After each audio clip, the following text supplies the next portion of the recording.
Good morning.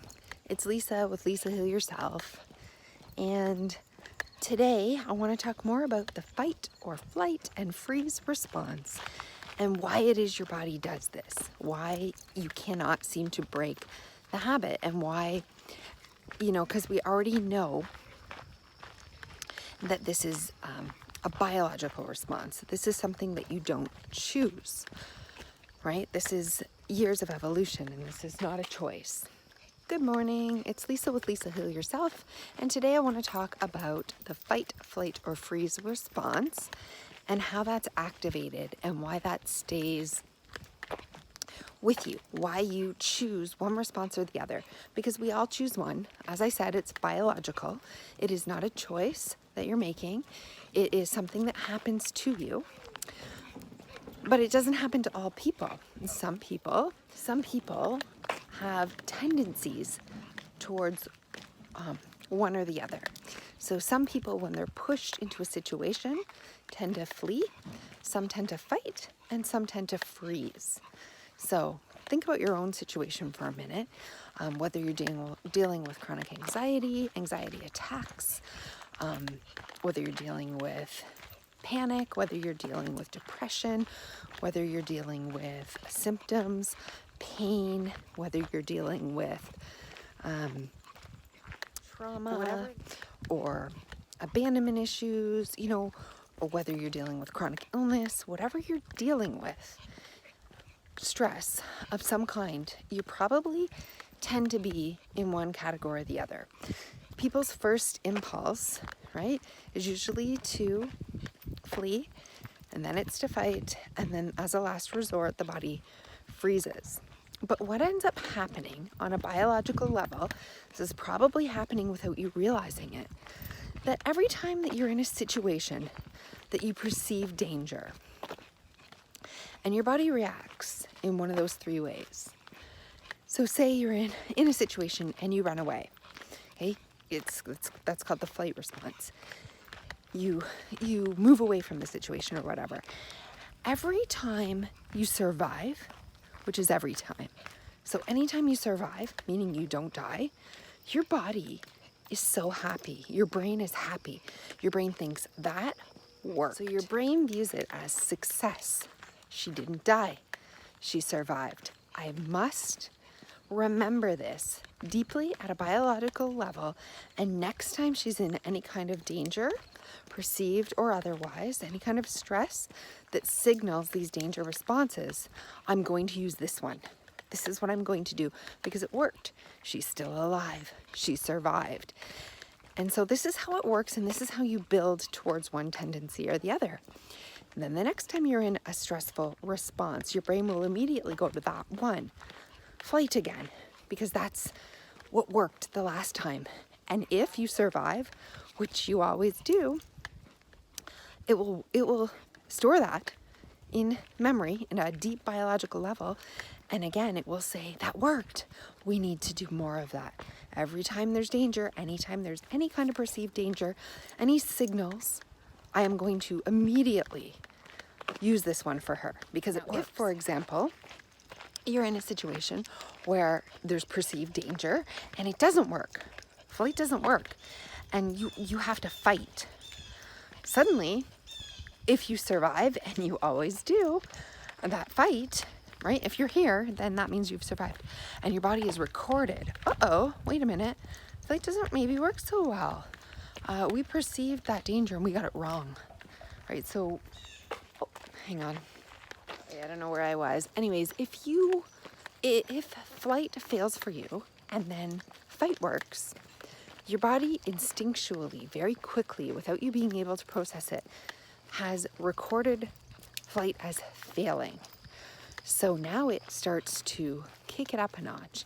And it says every time we get into the stress response, every time that we are feeling danger, we're going to move straight to fight, because flight doesn't always work. Your body records this and it goes, but you know what? Fight works. Fight worked. So we're going to just move it right up to that response. Okay, so this is how it gets recorded very quickly. Or say fight doesn't work and you can't flee, you can't fight, and suddenly you're in a real situation where your body feels the need to protect you, and it puts you in freeze. And let's say you clam up, you totally close down, and maybe even pass out. This is freeze, okay? Now, if that's the biological response that has saved you in your mind, in your biological mind's brain, it has saved you, it has continued to allow you to survive, then every time now, from now on, when you feel the stress coming on or perceived danger, your innate response is going to be to go straight to freeze, because that's what works. That's what saved you, especially in the most stressful of situations. That's the one that worked.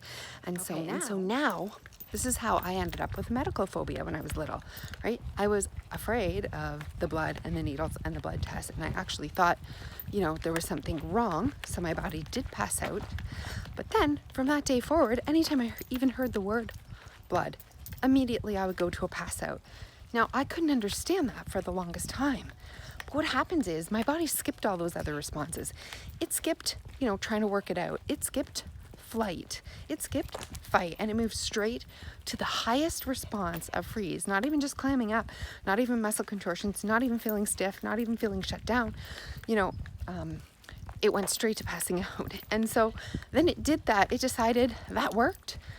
So any hint of danger from there forward, or perceived danger of the same magnitude, the same words, the same stimuli, anything that could potentially remind it of that situation, boom, straight to that, because it worked. So here's how your body's trying to protect you. It's like, wow, that worked to keep her to survive. So now I'm just going to use that. It's like I'm going to use that every time. That's the trick that keeps on giving. So it's like a kid that figures out a trick, or that figures out something, it'll go to that move every time, right? Because it worked. It was so good. So sometimes your body is so good at protecting you, and it's had to go to the highest level.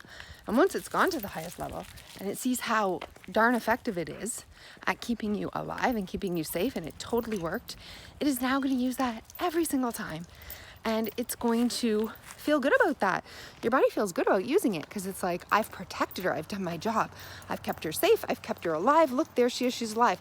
And it doesn't know that all your anxiety attacks, or, whatever is happening with you, right? Your anxiety condition that's getting out of control, or a phobia that's going crazy, or a situation where you can't feel joy anymore, or love, or trauma, and triggers that make you just totally break down and lose it, right? Your body doesn't know that it's ruining your life. It literally thinks it's keeping you safe. And every time you sense more and more danger, more and more stress, and you're stressed out by the fact that your body's reacting this way. But your body doesn't know that. It thinks, oh, more stress, more danger, more danger. And it just keeps playing that card over and over. Do you see this? So the more effective the response is, the better it works, right? To keep you safe, the more your body's just going to keep using it out of biological necessity.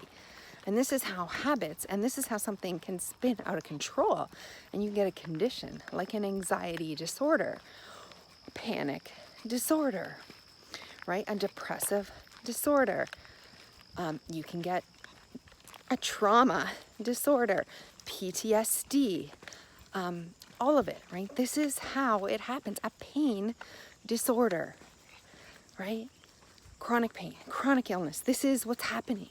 This is what's happening, right? Your body senses danger, and it kicks in the signal to keep you safe, and you're in this pattern, and you don't realize it, and you can't see it, and you don't know how to break it. Okay, so now that we understand that, let's talk about how we break this, because this is very deep, and as I said, this is not a conscious choice. Right? This happens to you without thinking. It's a body level, it's a response, an innate response, and you don't really have a choice in it. But once you become aware of what's happening and you understand it, it's easier to break. So how do we break something like this? The only way to break it is to retrain it. So we have to retrain it. What do I mean by that? It's like right now, our body says, oh, I'm going to use this response, danger, quick, kick in the response. Ah, it worked, safety, win. That's a win. It's a win for your brain, so it's going to keep doing it, right? So the only way that we can do this now is consciously choose when we feel danger or perceive danger. We need to set up like practice opportunities almost, where we perceive danger, we become aware that we're not actually in danger, and we choose a different response. We choose to stay, we choose to breathe, we choose to, sit through it, we choose to face it. We don't run from it, we don't flee from it, and we don't freeze out of it. We are choosing a different response. And then when we make it through, when we survive, which we will, our brain says, wait a minute, we have a new choice here. We just survived by facing it, by doing that. That also is a win for your brain. That's a win for your brain too.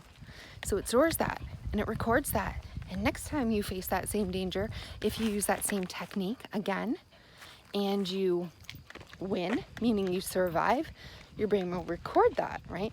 So depending on how long and how deep you've been doing this one reaction, it's going to take some practice. Just like if you've always picked up a pencil and written with your right hand, your go-to is going to be to pick it up and write with your right hand. But now every time you go to write from now on, if you're consciously saying, I'm going to be left-handed, and you consciously, because if you just quickly instinctually pick up a pen, it's always still going to be with your right hand.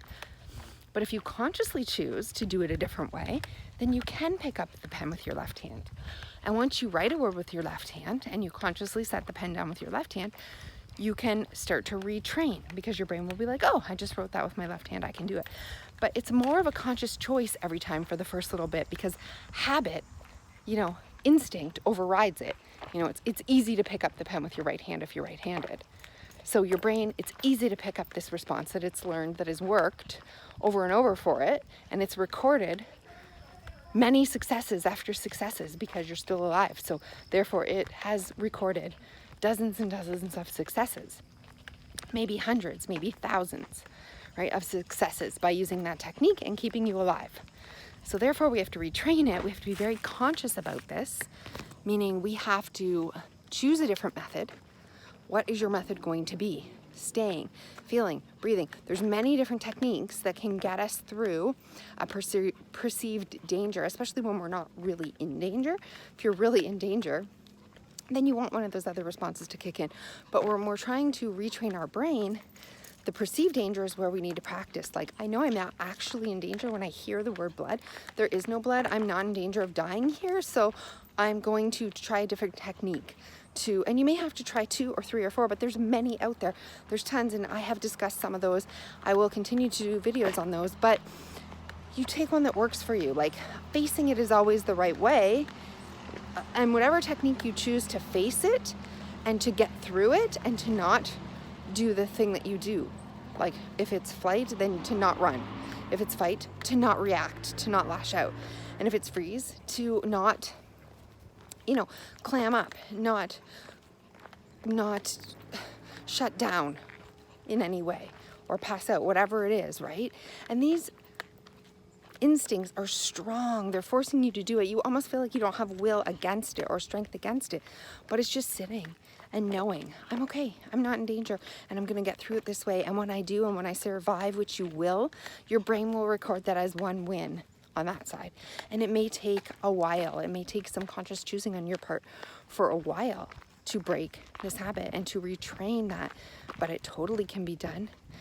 Many people do it all the time. And then the next time, this happens, just as if you were somebody who's right-handed wanting to learn how to write with your left hand, you're going to have to consciously think about it. But eventually you're going to get good at writing with your left hand, and you're going to realize there's a choice. Every time you go to pick up the pen, it's not just going to be like you pick it up with your right hand and that's the end of it. You're going to realize there's a choice. Oh, I can pick it up with my right hand or left hand, and you're going to be able to consciously choose before that happens and say, today I want to write with my left hand, today I want to write with my right hand. And it's not going to be so automatic. And we're just trying to break that automatic response, and we're trying to give your brain another choice and to see that there's success, there's win, there's survival in the other column too. And once it learns that you can survive in a different column, you can survive in a different way, then it won't have to kick that automatic response in, because it won't feel like it's a necessity.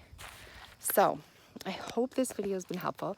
I hope it has given you perspective that you can change this, and this response is not so innate that you can't retrain it, and it's definitely, you can understand why it's happening, and you know, so you're not crazy, you're not depressed, you're not anxious, you're not totally traumatized for the rest of your life. It's just a pattern that is developed. It's a muscle that's developed, and it's automatic, and all we're doing is breaking it. So you're okay. You can do this, and you can start today.